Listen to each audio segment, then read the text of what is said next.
Photoshop audio કથા પહેલી। આ કથામાં ટોપિક છે સત્સંગીના ગુણો।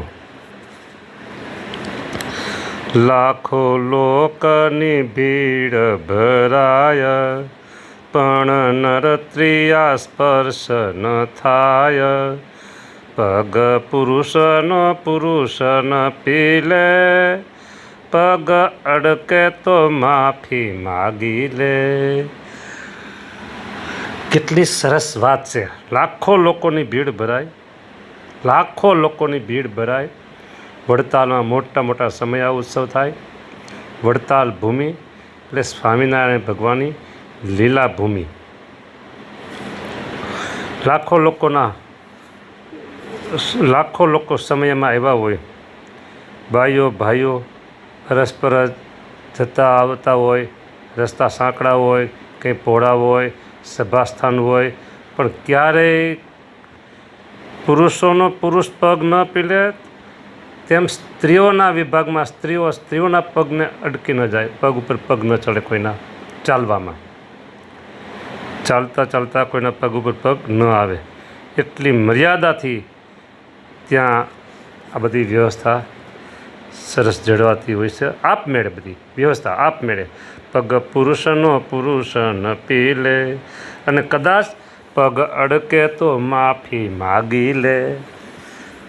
ચાલતા ગીરદીમાં પગ ઉપર પગ ન આવે અને કદાચ ને પગ અડકી જાય તો અરે ભગત માફ કરજો, અરે પગ અડી ગયું તમને લાગ્યું નથી ને? હા, તરત માફી માગી લે, નિર્માની થઈ જાય। કેવી સરસ મર્યાદાઓ।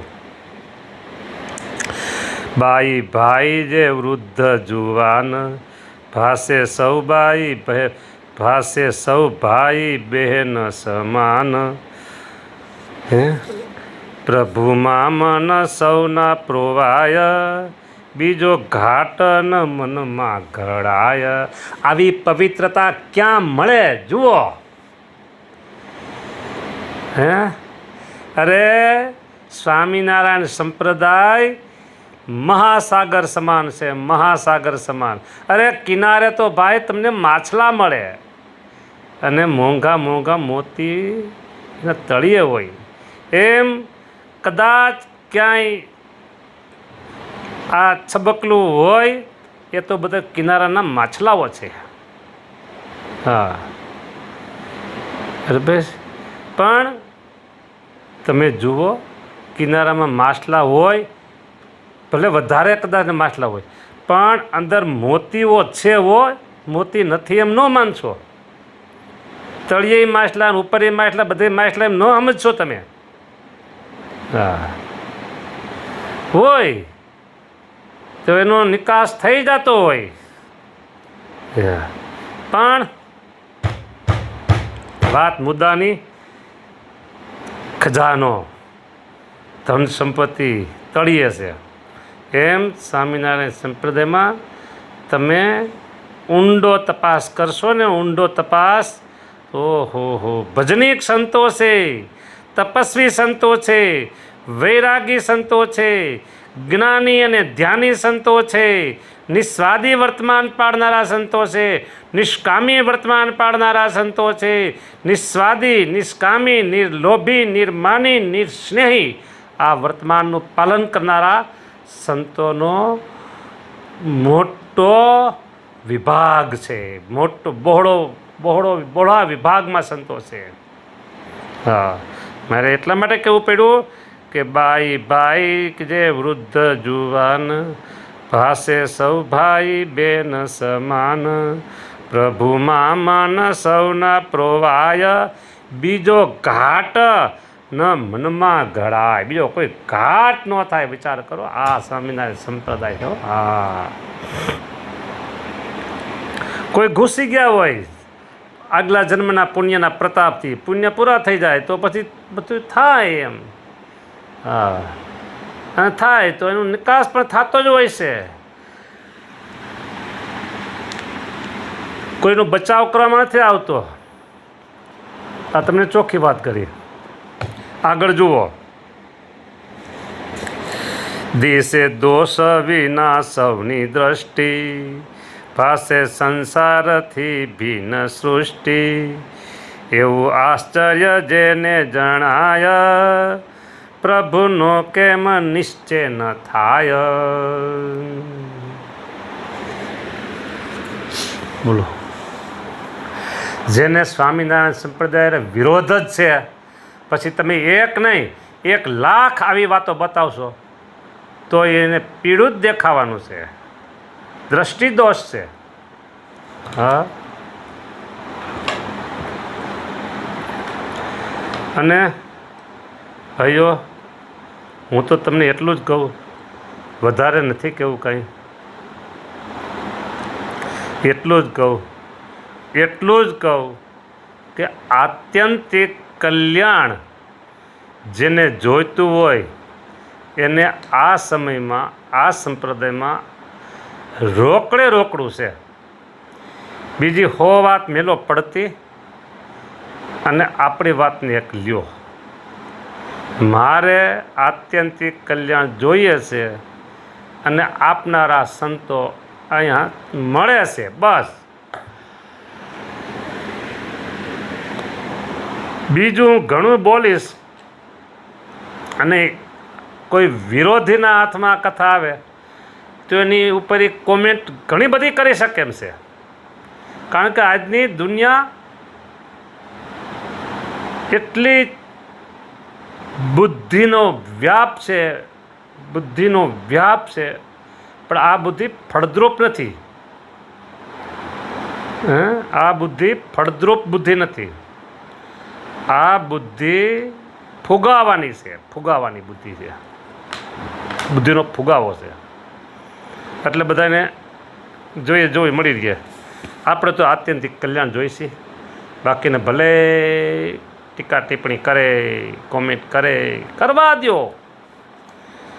આત્યંતિક કલ્યાણ છે એનો રસ્તો બંધ થયો નથી, થશે પણ નહીં.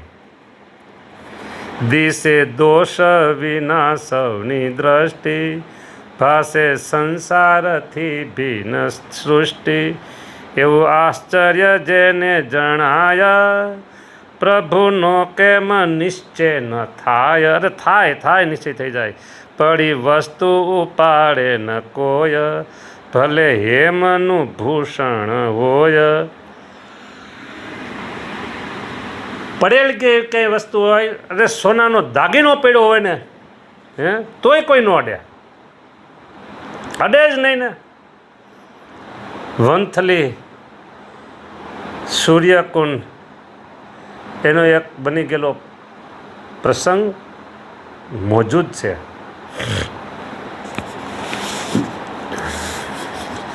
આપણા સારા ભક્ત વહેલી સવારમાં સૂર્યકુંડે સ્નાન કરવા પધાર્યા અને જુએ તો ત્યાં તો ઘરેણા રીતસરના નાવા ઉતારેલા કોઈ શાહી પરિવાર, ઘણા બધા ઘરેણા, ખબર નહીં કેમ ભૂલી ગયા એ. બોલો, ભગતે નજર ન બગાડી, પણ ગેરવ્યાજબી વહી જાય, ગેરવેલે થાય એટલે લઈ એક બાજુ સુરક્ષિત જગ્યાએ એને વ્યવસ્થિત રાખી દીધા. અને પછી શોધતા મામલો આવ્યો ભગત પાસે. ત્યારે ભગતે કીધું, હા છે ને ઘરેણા હતા ને, તો આ જગ્યાએ મૂક્યા છે, લઈ લ્યો, જાઓ. હા, અને મેં પછી સ્નાન કરી નાખ્યું હતું, કારણ કે મારે પારકી સીધને અડાય નહીં. એટલે હું સ્નાન કરવા ગયો એટલે પહેલાં એ કામ કરીને પછી મેં સ્નાન કરી નાખ્યું હતું. એટલે મને એનો દોષ કોઈ લાગ્યો નથી, કારણ કે મારે બીજાની વસ્તુને અડાય નહીં, જોવાય નહીં. હા, વાટે ઘાટે જનો જે વિચરતા, દિશે શ્રીજીનું નામ ઉચરતા. બોલો સ્વામિનારાયણ. આવી વાતો છે બધી. કામ ક્રોધ કે લોભનો લેશ, કોઈ માન કરે પરવેશ. કામ ક્રોધ લોભનો તો લેશ નહીં. પાસે બાળક વૃદ્ધ સમાન, તેની વાતમાં વૈરાગ્ય જ્ઞાન. ભાસે બાળક વૃદ્ધ સમાન, તેની વાતમાં વૈરાગ્ય જ્ઞાન. જો હે હવે વાત આવે છે મારા વાલા બાલુડા બાળકો. સાંભળો, જો બાળકો માટે ખાસ આવા કેવા બાળકો છે આ સંપ્રદાયમાં. ઓહો હો. આજે રવિવાર હતો તો રવિવાર બાળકો બીજો બધોય પોતાનો પ્રોગ્રામ કેન્સલ કરીને બાલસભામાં પહોંચી ગયા. બોલો, બાલસભામાં આવી બાલસભા તો આજે રવિવારે હજારો સભા થઈ હશે, હજારો સભા થઈ હશે. આ સ્વામિનારાયણ સંપ્રદાયની ગરિમા છે. બોલો બાળકો સાંભળો. તજી ગેડી દડો મોય દંડ, ધરે બાળક ધ્યાન અખંડ, જોઈ બાળક સત્સંગી એવા, પામે અચરજ સનકાદિક જેવા. સાંભળો, તજી એટલે છોડી દીધું, ગેડી દડો અને મોય દાંડિયો. ગામડામાં મોય દાંડિયો છોકરાને ખબર હોય, મોય દાંડિયો હોય રમતા હોય ગામડામાં, હજી રમતા છે મોય દાંડીએ. હા, જે આમ દંડે મારે જાય મોય. હા, જૂના લોકોના મોય દાંડિયાનો અનુભવ હોય તો એને તરત ખબર પડે, અરે અમે રેમાં છે ને એમ કહે. પામે અચરજ સનકાદિક જેવા હો. આ બાળકોનો આવું મોય દાંડિયો તજીને બાળકો ધ્યાન કરતા હોય, માનસી પૂજા કરતા હોય, માળા કરતા હોય, આવું જોઈને સનકાદિક. ઓહો હો. સનકાદિક જેવા સાધુઓ. પછી નારદજી હોય તો ભલે, સનકાદિક હોય તો ભલે, સુખદેવજી હોય તો ભલે. એમ થાય કે વાહ વાહ, સત્સંગી બાળકો કેવા. હા.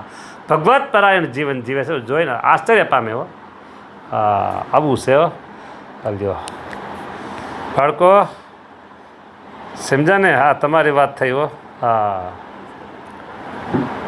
એ તમે જુઓ ને, સવારની આરતી હોય, સાંજની આરતી હોય, સંધ્યા આરતી હોય, શયન આરતી હોય, કેટલા બાળકો, નાના બાળકો. ઓહો, મોટા તો હોય છે, નાના હોય. હા, હું રાજકોટ મંદિરની વાત કરું છું. બહુ બાળકો આવે છે. સારું વાલા ભક્તજનો, સૌને જય સ્વામિનારાયણ. હવે આપણે વિશેષ કથા બીજી ક્લિપ ઉપર જઈએ.